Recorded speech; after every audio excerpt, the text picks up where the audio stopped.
কত নতুন নতুন মানুষের সঙ্গে আলাপ হয় সত্যেনের। তাদের বর্ণনা পড়তে পড়তে জ্ঞানদার ভারী মজা লাগে।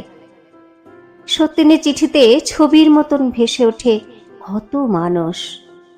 এক ভোজসভায় আলাপ হলো এক কালা সাহেবের সঙ্গে। কৃষ্ণবর্ণ পুরুষ। প্রথমেই কেমন নিতান্ত ফিরিঙ্গি ফিরিঙ্গি বোধ হইল। তাহার এদেশের কিছুই আর ভালো লাগে না। রোস্ট বিফ ও বিয়ার ভিন্ন দেশীয় সামগ্রী সকল তাহার মুখরোচক নহে। ভিক্টোরিয়া রানীর নিতান্ত অনুগত ভক্ত দাস। তাহার পিতা হইতে স্বতন্ত্র বাস করিতেছে। ইংল্যান্ডের জলবায়ু, লন্ডনের কর্দম ধুম কুয়াশা, মেঘ বাষ্প প্রভৃতি তাহার পক্ষে অতীব তৃপ্তিকর। আর এই দেশের জলবায়ু, সূর্যকিরণ অসহনীয়। তাহার কথাবার্তা শুনিয়া আমাদের অত্যন্ত বিরক্তি বোধ হইল। আমরা যত পারি ইংল্যান্ডের নিন্দা করিলাম ও সে দেশের জনসমাজের যে সকল কুপ্রথা তাহা বলিতে লাগিলাম। তাহা শুনিয়া যেন সে কিছু অপ্রস্তুত হইল। পশ্চিমে থাকিতে জ্ঞানদার সঙ্গে বেশ ভাব হয়েছিল মিসেস অলিফ্যান্টের। জ্ঞানদা সত্যেনের কাছে জানতে চাইলেন তার কথা।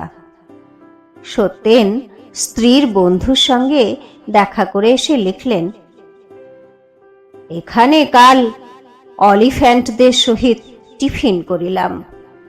মিসেস অলিফ্যান্ট তোমার কথা অনেক জিজ্ঞাসা করিলেন, যথা তুমি ঘোড়ায় চড়িতে শিখিয়াছ কিনা, কলিকাতা থাকিতে ভালোবাসো কিনা ইত্যাদি। আমি মিসেস অলিফ্যান্টকে বলিলাম, যদি তুমি আহমেদাবাদে তাহাকে ঘোড়ায় চড়িতে শিখাইতে তবে শিখিতে পারিতেন, কিন্তু এখন আর তাহার জো নাই। আর বলিলাম, কলিকাতার আর সকল ভালো লাগে, কেবল যদি মনের মতো থাকিতে পারো। আমাদের সকল পরিবারেরা কেমন একত্রে মিলিয়া এক গৃহে বাস করে, তাহা বলিলাম।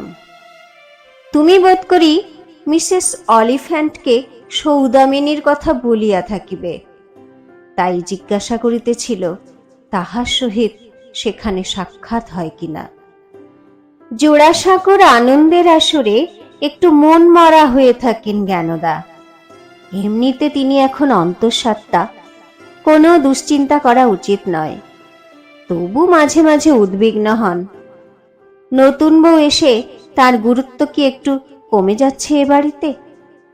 ওই এক ফোঁটা নিরক্ষর বালিকার প্রতি এত মনোযোগ দিচ্ছে কেন নতুন ঠাকুরপো?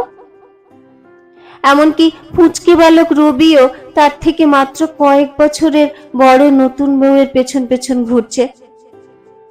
বোধ হয় তার চেলি ও গয়নার ঝকমকানিতে আকৃষ্ট হয়েছে সে।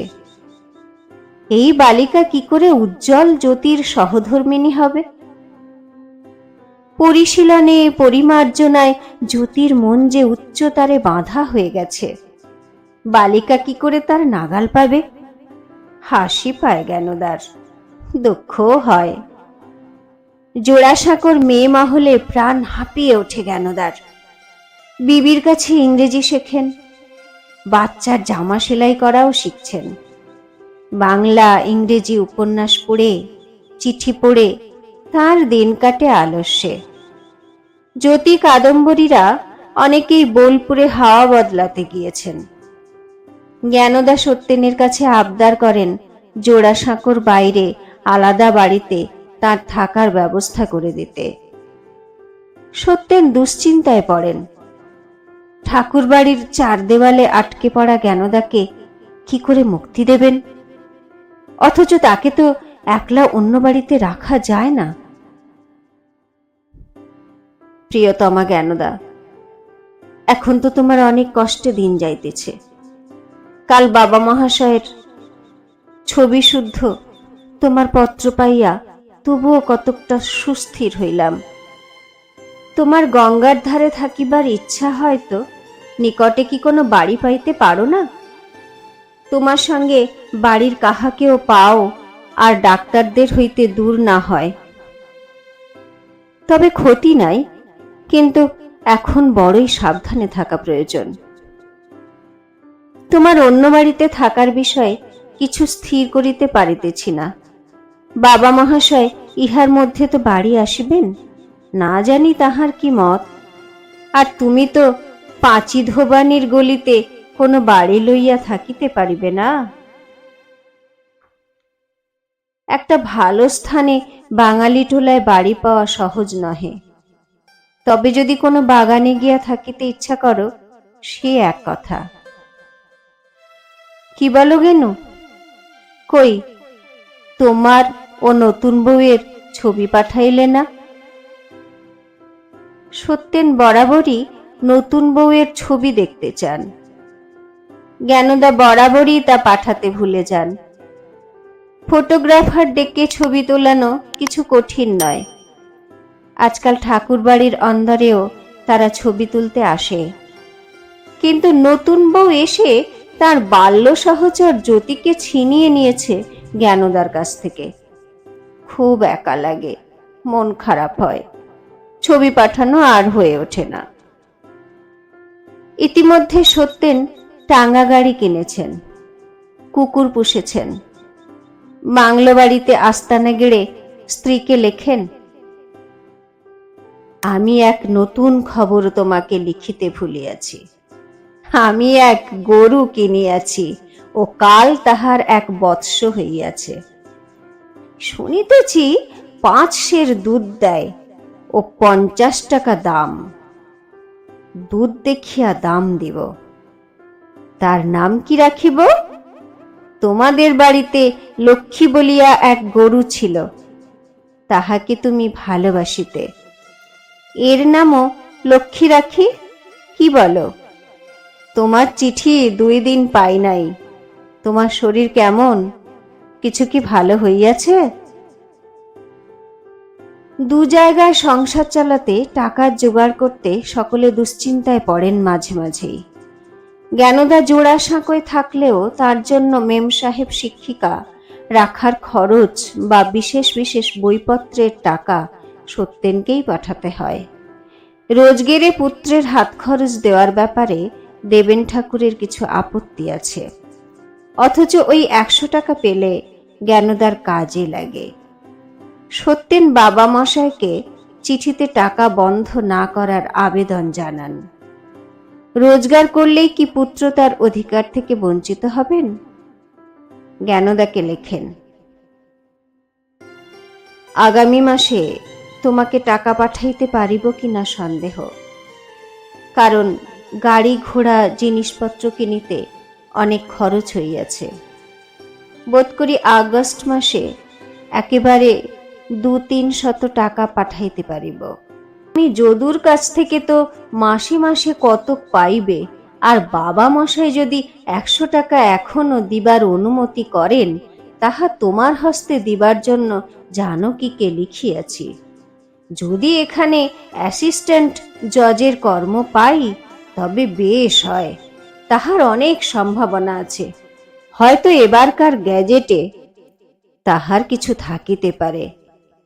আমার প্রেম ও রাশি রাশি চুম্বন। অন্যদিকে জ্ঞানদার মনে হয় সত্যেন ওখানে সুখেই আছেন। কত বন্ধু বান্ধব, কত ভোজ সভা, কত নতুন জায়গায় ভ্রমণ, এসবেই তার সঙ্গী হওয়ার কথা। অথচ গর্ভিণী বলে আটকে থাকতে হচ্ছে এই সেকেলে শ্বশুর বাড়িতে। সত্যেন 650 টাকা মাইনের অ্যাসিস্ট্যান্ট জজ হয়েছেন আহমেদনগরে। প্রায় সন্ধেবেলায় কোনো না কোনো সাহেবের বাড়িতে গিয়ে সৌজন্য সাক্ষাৎ করতে হয়, এটাই নিয়ম। কয়েকদিনের মধ্যে এত মেম সাহেবের সঙ্গে আলাপ হয়েছে যে মুখ মনে রাখতে পারছেন না। তার মতে,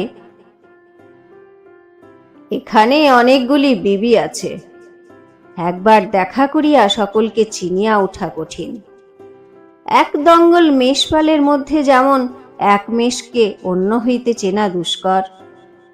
নিতান্ত কুৎসিত কি নিতান্ত সুন্দরী যে, তাকেই একবার দেখিয়া জানা যায়। এখানে কর্মের বড় অধিক জঞ্জাল নাই, পরিবার অনেক সময়। জ্ঞানদা রোজ চিঠি পান। আমচি গেনুমনি, এখন অনেক সময় একলা থাকিতে হয় বলিয়া একবার বড় বিরক্ত বোধ হয়। 10টার পর নাস্তা করিয়া তারপর 2 প্রহরের সময় কাচারিতে যাই। সেখানে 2-3 ঘন্টা থাকিয়া আবার আসিয়া চা খাই ও কিঞ্চিত পরে সন্ধ্যার সময় একবার বেড়াইতে যাই। কাল চলিয়া দেখিলাম কত পথ চলিতে পারি। প্রায় 8 ক্রোশ চলিয়াও বিশেষ কষ্ট বোধ হইল না। ক্রমে চলা অভ্যাস করিতে হইবে। রাত্রে এখন মন্দ ঘুম হইতেছে না। মশা নাই, এক বড় সুবিধা। মশারিও দিতে হয় না। তোমার আসিবার আর কত বিলম্ব হইবে বোধ করো? কতদিন হইল আমরা বিচ্ছিন্ন হইয়াছি। বোধ হইতেছে যেন অনেক দিন, অনেক মাস। আমার এখন কেমন কিছুই ভালো লাগে না। আমি আপনার প্রতি বিরক্ত, এখানকার লোকজনের উপর বিরক্ত। কাহারও সঙ্গে মিশিতে ইচ্ছা হয় না। ইংরেজদের সঙ্গে মিলিবার স্থান, জিমখানা, ব্যান্ডস্ট্যান্ড প্রভৃতি আছে, কিন্তু সেখানে যদি যাই অনিচ্ছার সহিত যাই। আর বিবিদের সেই একরকম কৃত্রিমতা আমার ভালো লাগে না। আমার এখন ক্রমশই প্রতীতি জন্মিতেছে যেন ইংরাজদের সঙ্গে আমাদের যে জাতীয় প্রভেদ তাহা ভাঙিবার নহে। যাহা কিছু মিল হয় মৌখিক মাত্র। ইংল্যান্ডে আমার মত একরকম ছিল, এখানে উল্টিয়া যাইতেছে।